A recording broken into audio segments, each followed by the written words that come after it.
Dear viewers, আসসালামু আলাইকুম। Math centre চ্যানেলের পক্ষ থেকে আপনাদের সবাইকে স্বাগতম। শুরু করছি আজকের পর্বে বিভিন্ন চাকরির পরীক্ষায় আসা গুরুত্বপূর্ণ কিছু গাণিতিক অঙ্ক কীভাবে আমরা শর্ট টেকনিকের মাধ্যমে খুব সহজেই সমাধান করতে পারি তা আপনাদের সামনে উপস্থাপন করব। তো প্রথমত আমরা একটি প্রশ্ন লক্ষ্য করি, কোনো স্কুলে 53 জন ছাত্রের মধ্যে 36 জন গান পছন্দ করে, 18 জন কবিতা পছন্দ করে, 10 জন কোনোটি পছন্দ করে না, কতজন দুটোই পছন্দ করে? প্রশ্নটি এসেছে প্রাথমিক বিদ্যালয়ের সহকারী শিক্ষক নিয়োগ পরীক্ষা 2002 এবং 2010। এটাকে সলভ করার জন্য আমরা একটা শর্টকাট সূত্র ইউজ করব, সেটা হচ্ছে টোটাল সমান all single minus both plus নান।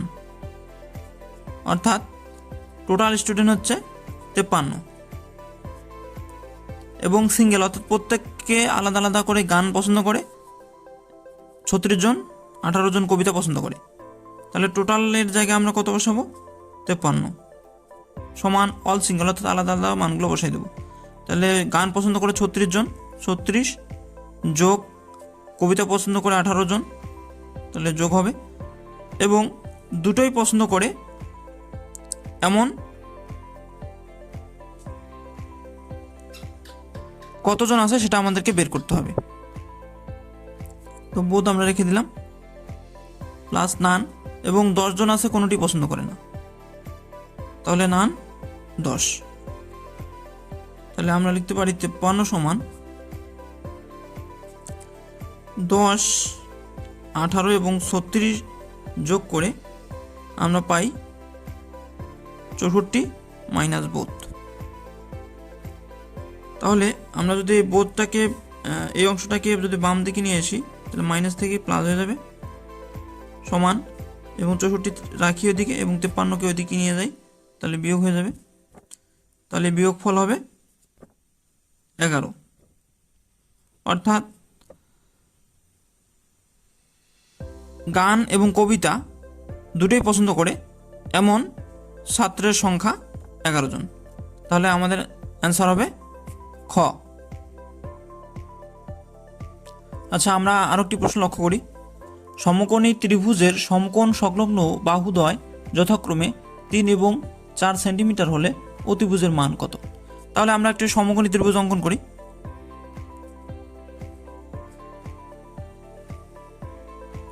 ধরে নিলাম এ বি সি একটি সমকোণী ত্রিভুজ, যার বি কোণ সমান হবে 90 ডিগ্রি। তাহলে এই বি কোণের সংলগ্ন বাহুদ্বয় আছে বিসি এবং এবি। তাহলে ধরে নেই যে বিসি সমান 3 এবং এবি সমান 4। তাহলে আমরা অতিভুজের সূত্র অনুসারে কি লিখতে পারি? অতিভুজ স্কোয়ার সমান লম্ব স্কোয়ার প্লাস ভূমি স্কোয়ার। তাহলে আমরা লম্বর মান কত? 4, তাহলে 4-এর উপরে স্কোয়ার। ভূমির মান কত? 3, তাহলে 3-এর উপরে স্কোয়ার সমান লিখতে পারি 4-এর বর্গ 16, 3-এর বর্গ 9, যোগ করলে 25। এখন আমরা যদি অতিভুজের মানটা শুধু বের করতে চাই তাহলে আমরা লিখতে পারবো √25। √25-এর অর্থ হচ্ছে 25-এর বর্গমূল 5। তাহলে অতিভুজের মান হবে 5 সেন্টিমিটার। তাহলে আমাদের আনসার হবে খ।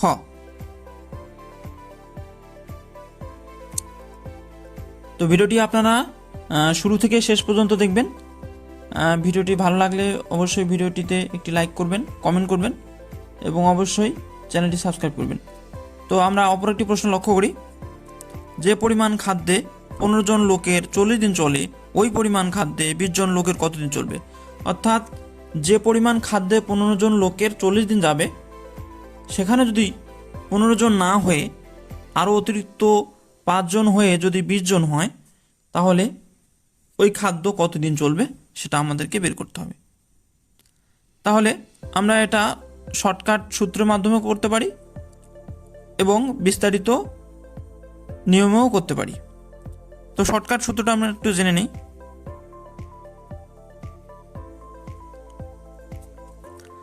আমাদের প্রথমে যে জন এবং দিন সেটা গুণ করে দেব 15 গুণ 40, এবং পরবর্তী যে জন সে জনটা দ্বারা ভাগ করে দেব।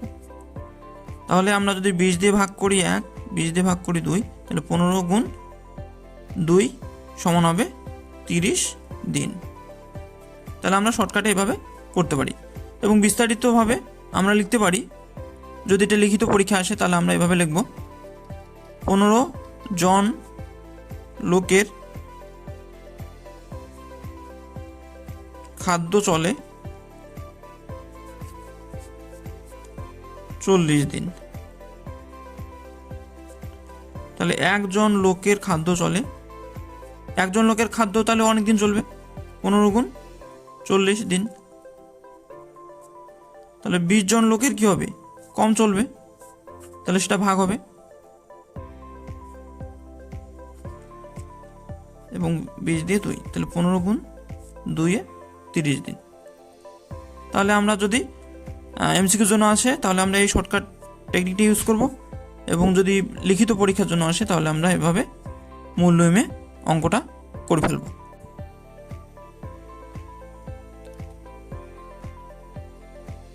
আচ্ছা, আমরা আরও একটি প্রশ্ন লক্ষ্য করি, 90 কোন সংখ্যার 75%?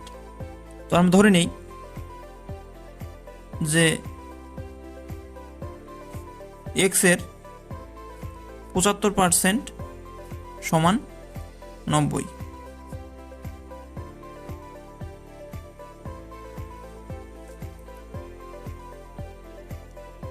তো এটাকে আমরা এভাবে লিখতে পারি, এক্স গুণ 75/100 সমান 90, বা 75 x/100 সমান 90, বা 75 x সমান 90 গুণ 100,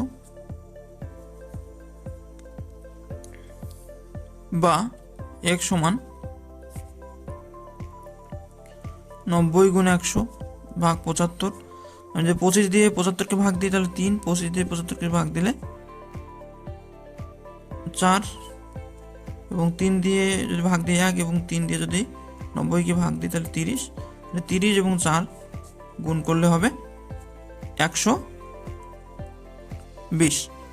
তাহলে 90 120-এর 75%। তাহলে আমাদের অ্যান্সার হবে ঘ। আচ্ছা, আমরা আর একটি প্রশ্ন লক্ষ্য করি, যদি a অনুপাত b সমান 2:3 এবং b অনুপাত c সমান 6:7 হয়, তবে a অনুপাত c এর মান কত, সেটা আমাদেরকে বের করতে হবে। প্রশ্নটি এসেছে উপজেলা থানা শিক্ষা অফিসার 2010। তাহলে আমরা লিখি a অনুপাত b সমান 2:3 এবং b অনুপাত c সমান 6:7। আচ্ছা, আমাদের দেখতে হবে যে এই কোনাকুনি যে অংশটা অর্থাৎ b এবং b এর মান সেম আছে কিনা। যদি সেম না হয় তাহলে এটাকে সেম নিয়ে আসতে হবে, অর্থাৎ একই নিয়ে আসতে হবে। যেমন এখানে কোনাকুনি আমরা যদি দেখি যে এখানে 3 এবং এখানে 6, এটার আসলে মিল নেই। তাহলে কি করতে হবে, তাহলে উপরের অংশটাকে অর্থাৎ কর্ণের অংশটাকে 6 বানাবো। তো 6 বানাতে গেলে অবশ্যই আমাদের কি করতে হবে, 2 দ্বারা গুণ করে দিতে হবে। তাহলে আমরা এটাকেও 2 দ্বারা গুণ করে দেবো। তাহলে এখানে কি দাঁড়াচ্ছে, 4:6, আর নিচে যা আছে তাই লিখলাম 6:7। তাহলে আমাদের এখন কোনাকুনি অংশটা মিলে গেল। তাহলে আমাদের বের করতে বলছে a অনুপাত c। তাহলে এখান থেকে আমি লিখতে পারি a অনুপাত c সমান, এর মান কোনটা, প্রথমটা 4 অনুপাত, এবং c এর মান কোনটা, শেষেরটা, তাহলে 7। তাহলে 4:7। তাহলে আমাদের অ্যান্সার হবে ঘ। তো ভিডিওটি ভালো লাগলে অবশ্যই ভিডিওটিতে লাইক করবেন, কমেন্ট করবেন এবং চ্যানেলটি সাবস্ক্রাইব করবেন। ধন্যবাদ সবাইকে।